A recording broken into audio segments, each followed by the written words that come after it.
Are you a transplant patient that oftentimes has bad days, but you're afraid to admit it?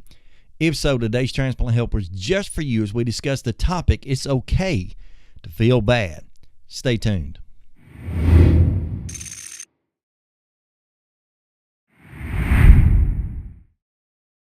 Hey folks, I appreciate you joining me today on the Transplant Helper podcast / YouTube video series. My name is Jim Merle. As I said just a moment ago, today we're discussing the topic, it's okay to feel bad. Now I understand if you're a post-transplant patient, you're probably like I am, and you'd rather not have those bad days. As a matter of fact, you're very, very blessed with many good days, perhaps good days that you've, in my case, as a congenital heart patient, really never known. And so you don't like admitting when you have a bad day. As a matter of fact, I can tell you for sure in my life, more times than not, if someone approaches me anytime, any day of the week and asks me, Jim, how are you doing? You look like you feel good. That's usually what they'll say. I'll say, oh, I'm fine. I feel great. I feel wonderful. When on the inside, I know that's simply not the case. At least it's not the case on every day. I have days where I feel, as I say sometimes, downright crummy. I don't feel like doing anything, don't feel like moving around, don't feel like going anywhere, don't even feel like talking to anybody some days. And we don't need to be ashamed of that. As a matter of fact, right before this video, I kind of scrolled through my social media pages, my Facebook, my Twitter. I looked through my subscriber list here on YouTube and all, and I noticed one thing that was peculiar about my subscribers and my followers, and that is none of you are named Superman nor Wonder Woman. So that's why I know this topic is going to apply to so many of us, because we do have those bad days. And ultimately, we're going to be talking about how to handle that, a perspective we can have toward that and such, and we'll get into that a little bit more. But one of the cases that also comes to mind, and I actually asked him permission to feature him on this program today, is a fellow by the name of Mark Barber. Now, Mark Barber is a subscriber of mine on YouTube, I suppose. He's also a friend of mine via Facebook, and Mark is what I would consider kind of a champion of transplant patients. If there is a Superman of transplants, he's probably it. Now, if I understand the story right, Mark is maybe even a second-generation transplant patient. And Mark, I apologize if I missed that, but that's my understanding. He's a second-generation transplant patient. One of the things that catches my eye every time I notice him on Facebook is how active he is. He's about a little bit more than 2 years post-transplant, and he is a cyclist. He's a lifelong athlete, cyclist, a long-distance cyclist, by the way, and he does a lot of bike riding. And so I've been following after him, watching him do that, and every time I see him out on a bike ride or posting a short video about how he's doing, I continue to be impressed and think just how blessed this man is. And I'm talking about a man who rides 20 plus miles at a time at higher speeds and such, and he loves to do that. But back just a few weeks ago, he went on a charity ride for a person, another transplant patient or something like that. It was a very long ride. Many people were there. He seemed to have an awesome time going through this ride, and day after day after day I watched him in the midst of this ride doing great. But here's how that ride ended. After the ride ended, he waited about 4 days where he got back home, I suppose, and tried to, as we would say, chill out, tried to relax, tried to recover and such. And he had taken care of himself pretty well during the ride, by the way, but then he fell ill. Mark got to a position where he fell ill. He was, aching, feverish. I don't know all the symptoms like that, but one of the things that happened to him is he happened to get that stomach bug or stomach virus during that period of time, and he felt terrible. Eventually, he was hospitalized, and I'm fast-forwarding through the story here, but Mark was hospitalized, and upon being hospitalized, they found out a lot of things about him. Number one, he was dehydrated. Of course, that's a danger for all of us. We'll even mention a little bit later. Number two, because of his dehydration, actually his medications, his immunosuppressant drugs and all that was going in, like it would for you or for me, that those things or medicines had actually reached a toxic level. And so it was very, very dangerous. And there was a litany of things that were happening besides that, problems with his kidneys and all this will boil out in a result, basically, of finding out that he was not Superman. As a matter of fact, I'll put a post on the screen right now that I kind of pulled off Facebook about Mark, and it basically says, we found out superheroes are not invincible. And that's what Mark learned. I know, not that he didn't know it, but I know he was reminded of that. And it was probably quite discouraging for him. I know for me, looking at him as the superhero that I do, from seeing his athleticism through seeing his ability and obviously his blessing post-transplant, I hated to see him go down. But I've been in those shoes before. I've had situations where, like I've already mentioned on previous programs, one time I caught that stomach bug and was in the hospital for 17 days. And so we have to understand every day's not going to be perfect. Now, when we get to that place in our transplant lives, and by the way, if you're not already a transplant patient, this is your warning. If you are, then you're probably shaking your head saying, yeah, I know exactly what you're talking about. It's best if we just go ahead and accept the fact, mentally, emotionally, whatever, that yes, we're going to have bad days. Because what I found myself doing too many times, and I mentioned this before likewise, is getting in a position where, because I wanted to show that best face, because I wanted to be a representative of transplant patients, to be a champion of transplant patients, and like I'm doing now, to do this program, The Transplant Helper, I felt like I needed to be the best that I could be and never have a fall, never be weak, and never be sick. But it's simply not the case. There are just days where, I'm not necessarily sick per se, quote unquote, but I just don't feel well. And you're going to have those bad days. And so that's why we're talking about this. That's why we're discussing this today. Now, by the way, let me add to that. If you want to find Mark on Facebook, I'm sure he would love for you to be a friend of his or follow him if you're a transplant patient. His name is Mark A. Barber. And I'll try to link maybe to his Facebook page in the show notes below if that's possible. But nonetheless, I've shown you his picture and his profile just a moment ago. But anyway, go ahead and follow after him. Go ahead and link to him. You'll be encouraged by everything that you see. Now, moving forward with that, let's mention two different categories of things that can occur when we have the bad days, when we fall down, when we stumble, when we have days where we just feel scrapped out. There are two categories I want to divide this in. Number one, I want to talk about the culprits. What are the things that commonly cause us to have bad days in our transplant life? And how can we deal with those or avoid those? Number two, we're going to talk about the considerations. And that's toward the end of the program. We're going to talk about some things that I try to consider in my life, and hopefully you will too, to try to help us through those bad days. And you'll notice in both of these things can be universal. You don't have to be a transplant patient to have this to be the case. You may be a patient that's suffering with some other illness, cancers, and all sorts of things, heart disease without transplant, or a kidney, whatever failure. These things will apply the same. But nonetheless, let's move right on. Number one, when we think about the culprits, one of the culprits that I found oftentimes make me feel just crummy and downright bad is the fact that I become dehydrated. Now, I've already mentioned this in at least 2 or 3 other programs, the importance of you and I, or any of us as transplant patients, basically just keeping some of this going. Constantly trying to stay hydrated, constantly trying to be sure that we're not getting dehydrated, because if we do, we can just feel bad. And that's one of the things Mark pointed out when I was talking to him about his situations. He said, I tried to stay hydrated. He said during those rides, he tried to keep more than 100 ounces of water going in, but it doesn't change the fact that when he got that stomach bug, too much went out and it was impossible to keep enough in. He got dehydrated. Now, we don't have to have a stomach bug or be, active bicycle riders or athletes to get in that position. As a transplant patient, it's very, very easy to get dehydrated. And that's what happens to me pretty regularly. As a matter of fact, I've had more than 2 or 3 calls, probably 5 or 6 calls in the last 4 years where I've called my doctor, maybe even in the middle of the night. And generally speaking, with my transplant center, a doctor and or my coordinator will call me back almost immediately. But I'll call and I'll say, look, I feel terrible. I've got a headache. I'm weak. I'm dizzy. I just feel terrible. Sometimes you can even get not necessarily a fever, but you can get a low temp going along with that. And oftentimes the answer I get back from my doctor, or the question I get back immediately, is, Jim, are you dehydrated? And sometimes after having maybe an 8-hour or a 10-hour day of feeling awful, it clicks with me. This is it again. I'm dehydrated. And so you have to replenish that. Now, some suggest drinking Gatorades and teas and all these mixes. All in all, when it's all said and done, nothing beats good old-fashioned water. Now, for most part, for me, it's not bottled waters. I happen to live on a spring, and so I drink water straight out of my well, right out by the house. It's clear, it's pure, it's filtered. I constantly drink water, and we have to keep that going in. Now, there are many opinions, and you can research this all you want, but many opinions as to how much hydration you need every day. Some say it depends on your weight. Some say it depends on the temperature outside. I don't know what that is, but stay hydrated. If you're thirsty, go get something to drink. And by the way, if you feel like you're getting dehydrated, some of the symptoms are things like headaches, dizziness, lightheadedness, muscle weakness, just general weakness.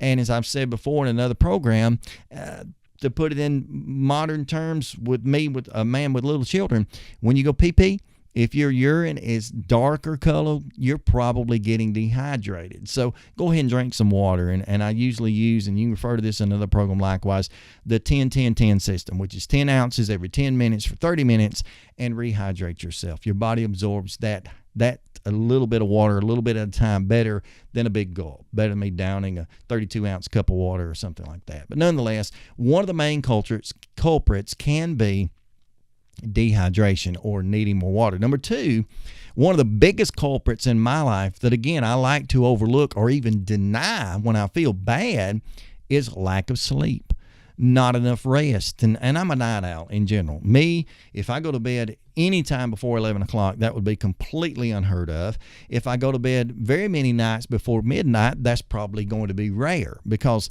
either I can't get to sleep, or I get busy. I'm doing this video right now fairly late at night when I'm recording it. I don't mind that. I'll be up even later kind of editing it out, getting some things straight, getting the intros, outros put on.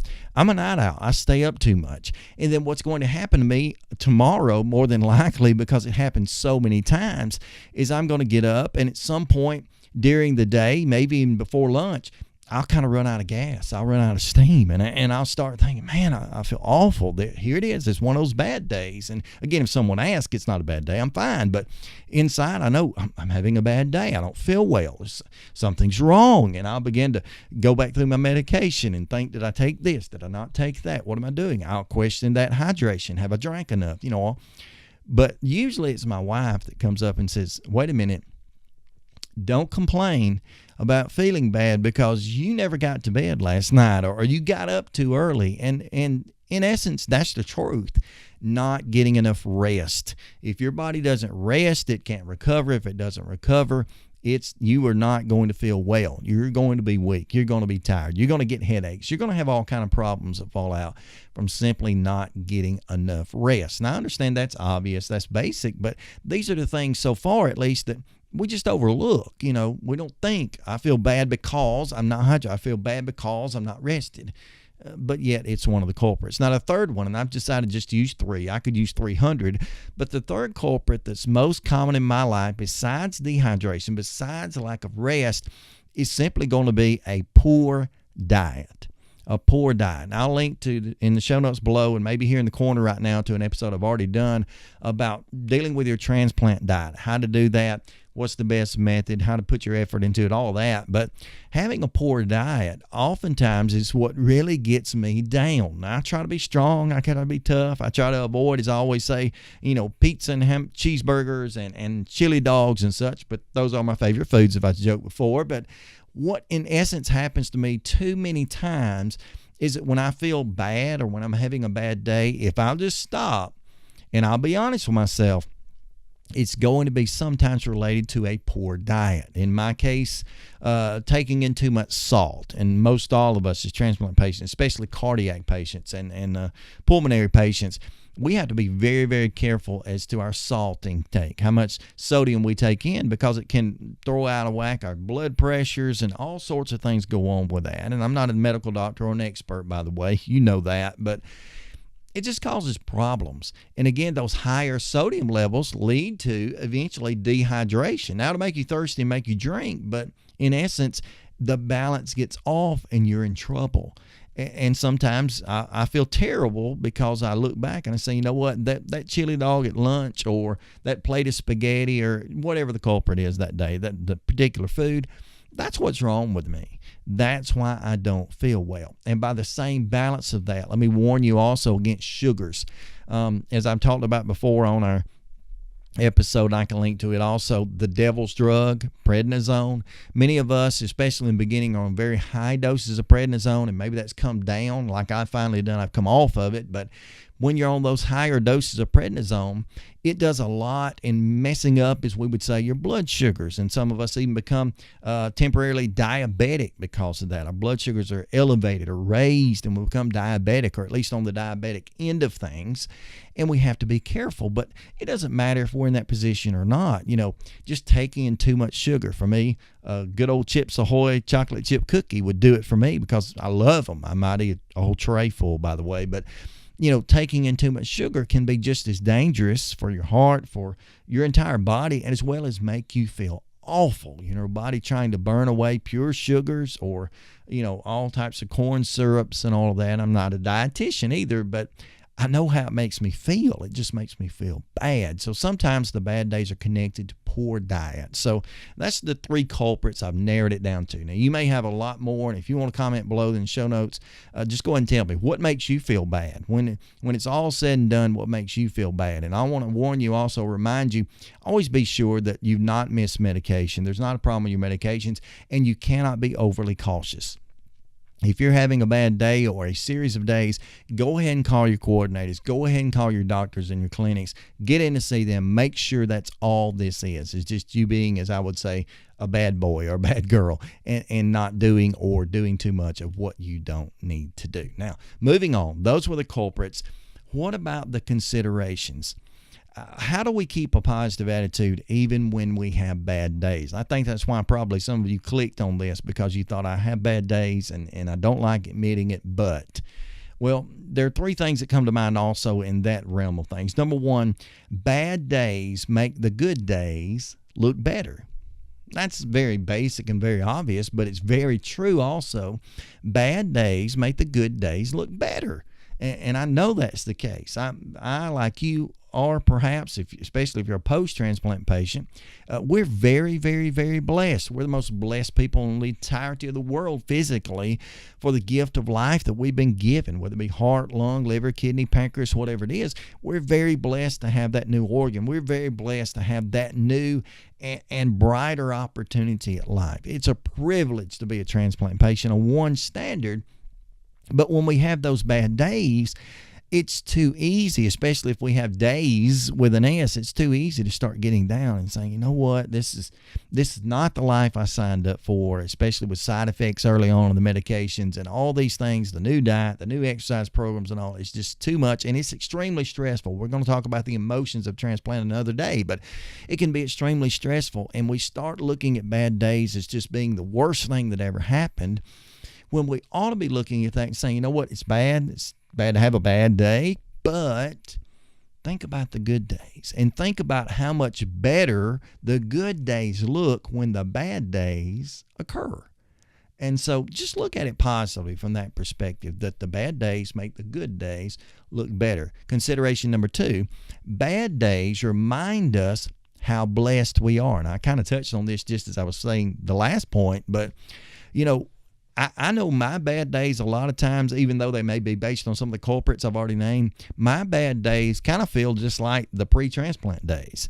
Just zonked out, no energy, no will to go, just laid out on the couch and not willing to move or being able to move. And just that, again, weakness and fatigue, and I'll get out of breath. And it feels to me at least like the same old same, that stage 4 heart failure I was in 4.5 years ago.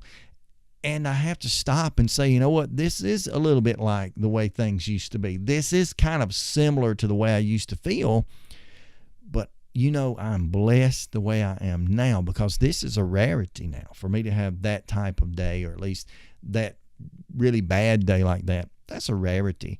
So bad days remind us of our blessings. And then number 3, bad days remind us to care for ourselves. And I mentioned a moment ago about Mark A. Barber, and his situation.